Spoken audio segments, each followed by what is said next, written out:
WBOC's Tom Lehman is live in Wilmington tonight. Tom, jurors found the admitted mastermind of the riot guilty of murder.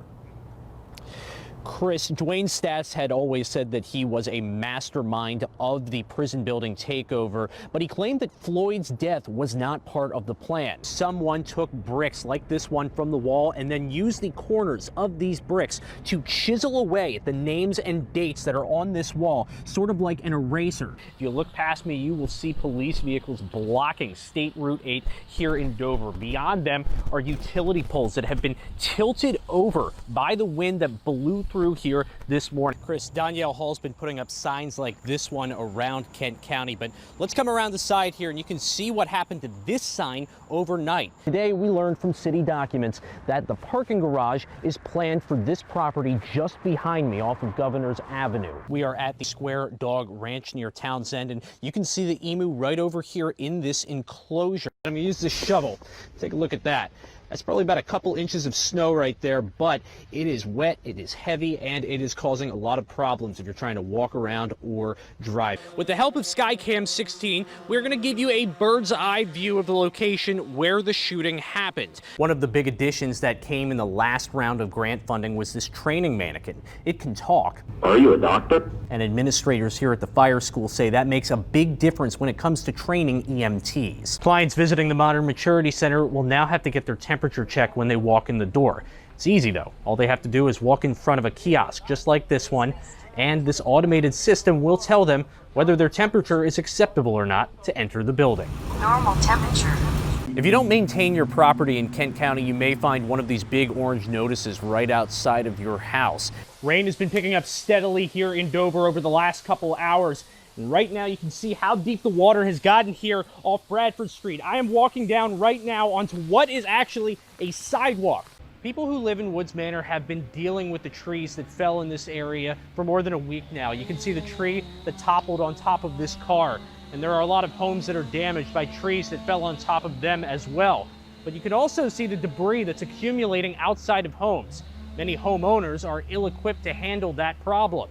But there's a nonprofit in town that is helping them get rid of all of this debris free of charge. Chainsaws cut through downed trees on Manor Drive as a crew of people wearing hard hats remove branches and debris surrounding homes. It's really amazing. Jan Conacy hopes the cleanup crew from Team Rubicon will be visiting her home soon to help remove downed trees outside her now condemned house. My husband and I are in our 70s, and so we're not really up to taking down logs, and to have somebody help like this is just wonderful. Down the street, Team Rubicon is knocking down damaged trees and clearing fallen foliage in the neighborhood. Tree work is very expensive. Ryan Barkman with Team Rubicon says the group is in town to help homeowners who are unable to afford to clean up debris. Insurance will cover to have a tree removed from a house, but any of this debris that you see here laying down in the yards, that's pretty much up to the homeowner to pay to have removed. And Team Rubicon's help is very welcome in Woods Manor, where many neighbors are still grappling with massive damage to their homes. These people came from other states. I've spoken to people from New Jersey, from Maryland, and they came here to help us. That's a wonderful thing, especially since it's been kind of a tough year. Barkman says Team Rubicon expects to be in the area for at least a week, giving much needed help to those still picking up the pieces from the tornado. Kent County has established a disaster relief fund that is helping to pay for lodging and meals for Team Rubicon as they continue their cleanup efforts. WBOC's Kent County Bureau Chief Tom Lehman is on Forest Street in Dover. And Tom, authorities are investigating Cindy's Bright Stars Learning Center. Steve, the child care center in question is not far from where I am standing. Authorities are trying to figure out exactly how the boy, 22 months old in this case, was able to get away from the daycare and cross 4 lanes of busy State Route 8 here in Dover. Now, the boy's grandmother says she is stunned by what happened and wants the state to take action. Malachi Mabry was at home playing in his yard in Wyoming this afternoon. His grandmother, Wendy, is grateful he was there. That's because Dover police called her yesterday to tell her Malachi was at Booker T. Washington Elementary, across the street from the daycare, looking after him and his 2-month-old sister. They didn't know he was gone yesterday. Wendy says Malachi is an active child, but she does not understand how her grandson was able to slip away from the daycare and cross 4 lanes of traffic, where he could have been hit by a car. It's child care. Where was the care at? The daycare.